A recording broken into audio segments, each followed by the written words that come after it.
What is going on, everybody? James Hancock here. I'm back to review the Season 2 finale of one of my favorite shows on TV right now, Winning Time. And holy crap, let's set aside the episode for a second. A really good episode, but this is a show that is in trouble. And if HBO does not renew this show for a third season, there's a very good chance the story's going to end with the Celtics fucking winning. And it's a show about the Lakers. I mean, for people who don't know, it's based on the book Showtime, Magic, Kareem, Riley, and the Los Angeles Lakers Dynasty of the 1980s by Jeff Pearlman. But Jeff Pearlman himself was on Twitter recently and he wrote, "I'll be blunt. Winning Time is fighting hard to survive. Viewership keeps going up, but if you want HBO to renew it and keep it going and not have it fucking end with Boston winning, we need views. Seriously, it's the best show on TV, but numbers matter. Hashtag Winning Time." And I agree. I think Season 2 had some problems, but I think Season 2 had problems because they're clearly trying to truncate the story. I mean, in an ideal world, every single season of Magic Johnson's career on the Lakers would get its own season of television, and Season 1 leaned all the way in, and it was incredibly satisfying. And if we're being honest, and we must always be honest, I don't think Season 2 was as strong for a couple of reasons. Having only 7 episodes, in a weird way, instead of making it feel tighter and more economical and more urgent, it kind of lowered the stakes when it started doing time jumps.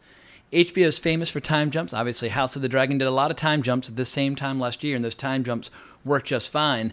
And like House of the Dragon, which has a fake history that it's based on, this is following real history. But a weird thing happened in episode 6 where I was like, wait a second, you're jumping over so much time. I don't even really know who's on the team anymore or what's going on. And just, I lost that sense of drama, but it all came back for episode 7. And as I was watching this episode called What Is and What Should Never Be, named after the Led Zeppelin song that's at the end of the episode, or I guess the second to last song. The very last song was Pat Benatar. But as I was watching this episode, I realized I want nothing more than to see one more season.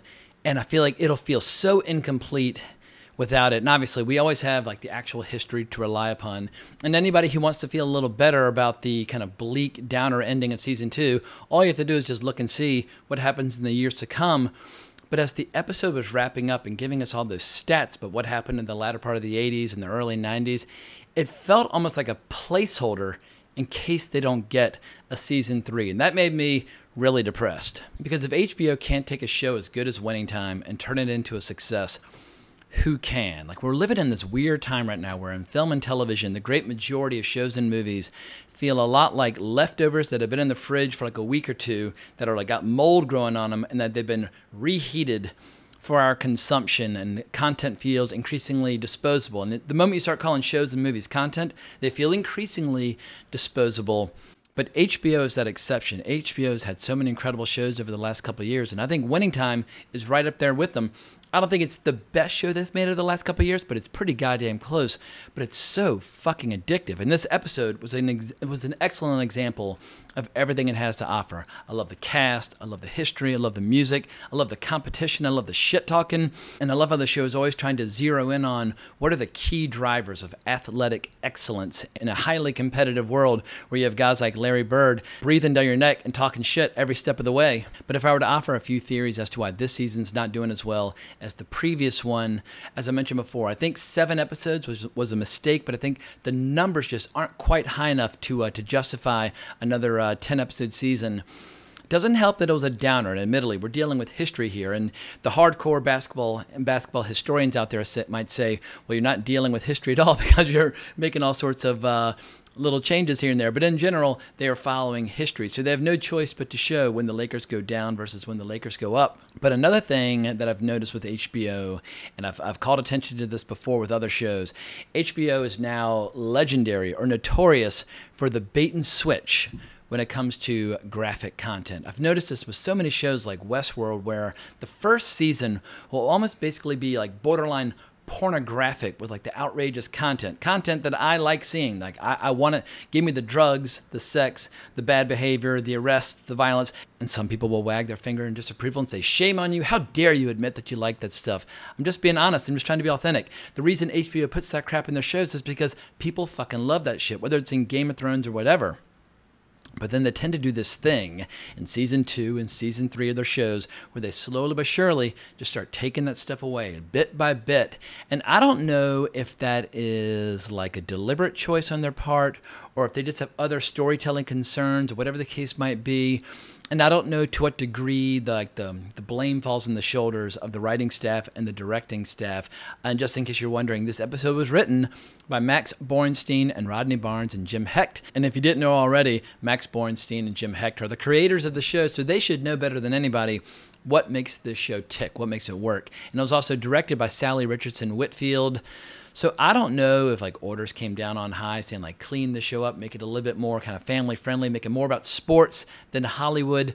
But part of the appeal of the Winning Time era is that it's this weird thing where LA and movie stars and cocaine and drug culture and all that crap is in the backdrop of the Lakers as they were reaching greater and greater heights and just kept racking up victory after victory in the NBA Finals. But overall, I feel like this was an incredible season finale. The show is back on track, and now we just have to hope that people bang the drum on the show's behalf and that slowly but surely the audience catches up, because due to the ongoing strikes, we're going to be seeing fewer and fewer shows and movies getting released until the strike is resolved because actors aren't available to promote. So who knows, maybe in the absence of other shows, maybe people will catch up, or maybe what HBO needs to do is license this show to Netflix, where they might have a situation like Suits, where suddenly like 100 million people start watching it and didn't even realize that the show exists. In any case, let's get to some of the highlights of this episode. I loved how they open with that old school 80s HBO intro. I grew up watching that HBO intro. 1984, or I guess these games started in May of 84, so I would have been 7 at that time, but I was a regular HBO consumer, and I must have seen that intro 50,000 times, 100,000 times. Who knows? I don't know how many shows and movies I watched on HBO back in the 80s, but we used to see that da-na-na-na-na-na-na. I mean, oh my God. I mean, it's been like burned into my brain. So it was very appropriate for the era that they're capturing with this series. But goddamn, I love just how adversarial and aggressive and competitive this whole episode was, where we got to see all 7 games in the series. And it opens with that incredible flashback to the first episode where we see the first game in the series in Boston Garden when the Lakers go home with a win. And I love how the show depicts the Boston crowd. And I feel like, yeah, there's something about the Boston culture when it comes to sports, whether it's baseball or basketball or whatever, or football. They just take their sports real seriously. I think there's something about getting up early in the morning in the Boston winter, scraping ice off your windshield and driving to work that just makes them mean and tough and surly. And one of their only outlets, or one of their only escapes from the hell of the Boston winter, is their love of sports. So I get it. And as someone who lives in New York, I get a small taste of that. I went to a Yankees-Red Sox game once, and I can't even remember exactly who was cheering for which team, but somebody was like, yay Yankees, or yay Red Sox, and somebody from the rival team just was like, hey, go fuck your mother. I was like, Jesus Christ, like, these people play rough. Like, you know, I grew up in Virginia, and I grew up in North Carolina, and, you know, college sports are taken very seriously down there, but I guess just the accent's a little different, so the rivalries feel a little different. But what I loved about this episode was how it really got into the sports psychology of the players, and like, how do you maintain your sense of composure and calm when you're playing a team that wants to basically play like prison ball. And sometimes people are taking the bait, sometimes people are trying to rise and be the better man, and so on and so forth. And we see how sometimes players, they just have like a mental freak out, because in game 2, there's a tie ball game seconds ago, Magic keeps asking for the rock. Kareem takes him aside and just says, breathe. And it was a great moment where Kareem, he's been there, he's done that. And at this point, so is Magic. But Magic just misjudges the clock, and they end up losing 124 to 121. And I always love any opportunity to show Red and Bus just talking shit to each other. And Red has this great scene where he's talking about the culture that he built and how the franchise and the culture of the Celtics, it's bigger than the individual players. When Larry Bird gets too old and fades, there'll be a new star that rises in his place. And that the culture of the Celtics is even bigger than Red. And so I feel like for anybody who's interested in sports psychology or franchise management, I hope this show is interesting to them. But who knows? Maybe for diehard sports fans, they'd rather just watch regular sports. I mean, I watch MMA, and who knows? Maybe one day HBO will do a really cool MMA show. But for now, I will take Winning Time. And I also really enjoyed the scene where Jerry West is giving advice to Magic Johnson about his rivalry with Bill Russell, because Jerry West, he didn't have a lot of success in his rivalry with Bill Russell, and they fucking hated each other and brought out the best in one another. But I feel like whether you're a great athlete or great in any chosen vocation, iron sharpens iron. You need rivals. You need people that you wanted to defeat, to destroy, in order to rise to the occasion again and again. And the Lakers do. I mean, once again, this goes to a 4-3 series, and the Lakers dominate in Game 3, and we see how Larry Bird is just talking so much shit, like saying to the journalist that his team played like sissies and that they need to get 12 heart transplants, and then he walks off in his jockstrap. So I guess that was the one bit of nudity that HBO was willing to throw our way. And goddamn, I can remember those fucking disgusting, gross jock straps from the 1980s. Obviously, they date back earlier than that. But whoever invented boxer briefs or changed underwear attire, they get a huge, like, high 10 from me, because I can remember being in locker rooms as a kid and just, like, averting my eyes and being horrified by just, like, fat, disgusting old men and their saggy butt cheeks hanging out of their jock straps. I just couldn't fucking handle it. So anyway, there was a little bit of nudity, but not the kind of nudity that I was looking for from an HBO show. And I guess if I were to criticize this episode a little bit, perhaps it got a little derailed with all the just chaos going on in Dr. Buss's personal life. And obviously, they need to resolve that storyline because he's just getting eaten alive by lawyers for not filing those divorce papers and basically being married to 2 women at the same time. And yeah, they're coming after him for $100 million, and he deserves all the hell that is present in his life. And I love that scene where he's telling Claire Rothman, I think he's looking for a sympathetic ear, and she's just like, "Fuck you, Jerry," as they transition to the song Easy Lover. And Easy Lover, I remember that song very well from my childhood. And then the games just start getting increasingly aggressive. I love the slow motion sequences where we see Rambis getting decked, we see a brawl between teams, and Bird tells a fellow Celtic, "If you apologize, I'll break your neck." And then he looks right into the camera and just says, "We got him." And I guess that's one of the show's best achievements, is just capturing that ruthless, competitive flavor of Larry Bird. And if you go on YouTube and look up clips of players telling their favorite stories about Larry Bird, Charles Barkley told this fantastic story about how one time in the middle of a game, Bird kind of grumbled into his ear, "You guys are disrespecting me." And he was like, "Well, what are you talking about?" And Bird just said, "I've got a white guy guarding me." And then Barkley just exploded with laughter, because I think Barkley could appreciate Larry Bird's kind of approach to the game, his sense of humor, his style of trash talking. But goddamn, it was a great way of getting under the skin of your opposing players. He liked to play rough. He liked to throw elbows. And we see it in this episode. We see him at one point scrapping with Kareem Abdul-Jabbar. We see Kareem fouling out of Game 4. We see Magic guarding Bird as he sinks a shot. It wasn't the winning shot of Game 4, but it helps kind of solidify that win. Then suddenly they're back to Boston with the score 2-2. And in Game 5, Kareem is on a fucking oxygen machine ahead of time because they've got the stadium hot as hell. And I don't know if this is true or fabrication or legend or whatever, but apparently Red had only hot water going into the Lakers locker room, and we see a ref passing out. So then on Game 6, when they're down 2-3, Kareem's on an IV. He's puking with a migraine. And then he has this great bit where he's talking to Magic, and he says, "When I'm in pain like this, I take it out on punk-ass white boys." And they cut to him dunking and just like growling into the camera. And I love it when we get a chance to see Kareem showing a little passion, a little intensity. He's not always stoic and serious. And even though the scene was part of episode 6, not part of episode 7, and even though episode 6 was my least favorite of the season, one of the best scenes all season was when we see Kareem interacting with a fan after he's lost his house and lost his jazz collection. And the kid gives him a record that's very important to him. And Kareem just says, "Your father's a very wise man."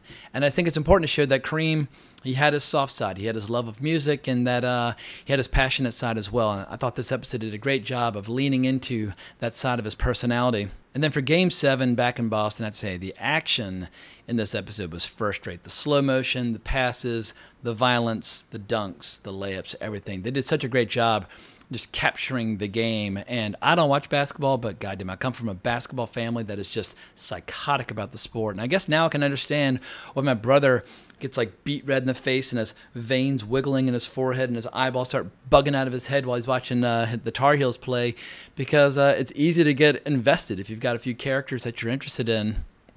And during this game, we see Rambis and Kareem fighting with the fans afterwards. And I love how it says, like, this really happened. And apparently Rambis ended up on the receiving end of a lawsuit. But if I looked it up ahead of time, I knew in advance that the Lakers were not going to win this series. But I didn't know if this season would end with the 1984 NBA Finals, because, once again, we've been dealing with all these time jumps. If they're lucky enough to get a season 3, I think we'll probably see a series of time jumps throughout the glory days of the late 80s up until Magic gets diagnosed with HIV in the early 90s. But goddamn, that first season, I think it really benefited from just focusing on one season and all the ups and downs and all the drama. And it just had so much more time to breathe and explore all the different players. And then the episode wraps up with a few final scenes 5 days after the fact, and people have stopped crying and people have stopped worrying about it. And then we start seeing all these stats about how for the rest of the 80s in the NBA Finals, either the Lakers or the Celtics were always in the finals, and sometimes they'd be playing each other. And I don't know if I should offer a spoiler or not, but let's just say if you're a Lakers fan, you'll be happy with how the subsequent matchups went between the Lakers and the Celtics. But I really hope that our final, our final memories of the show are not just a series of stats being rattled off. Like I said, I really think that's just a placeholder in case they don't get another season. And it was cool having that song "Shadows of the Night" by Pat Benatar playing over it. But I felt sick in my stomach just thinking, HBO, like, come on, like, dig deep, finding in your hearts to give one more season, because there's just so little going on right now in the world of film and television to get excited about. If Winning Time goes away, I'll be deeply depressed. However, silver lining, 30 Coins is coming back in the very near future. I just started watching 30 Coins, and it is my kind of show. I mean, more on that to come, but I'm going to get fully caught up on 30 Coins before season 2. So, and speaking of HBO shows that really deliver on the graphic content, 30 Coins is no exception, and we'll see if they do the bait and switch for season 2. But I think that's all I got to say for now. So let me know what you thought of the season finale. And if you've not started watching Winning Time, I don't care if you've never watched or played basketball in your life.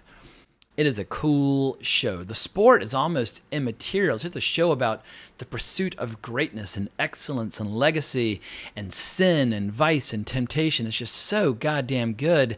And if somebody who is totally indifferent to the sport of basketball can get this invested in the show, then anyway, I would love to hear from some actual basketball fans what they think of the show. I know some people are very bitter about playing fast and loose with a few historical facts, so maybe that's what's interfering with the show, like really getting all the sports fans on board. But in the end, I really think it boils down to sports fans would rather be watching sports, the same way like gamers would rather be playing video games than watching movie adaptations of their favorite games. It's very hard to eclipse or surpass the genuine article. So like I said, bring on the outrageous sexuality and nudity, because that is one thing you do not get on TV when you're watching the NBA. But that's all I've got for now. So if you enjoyed this review, please consider liking the video, subscribing to the channel, hitting that notification bell. I would greatly appreciate it. But I hope everybody has an amazing week. But more importantly, as always, onwards and upwards.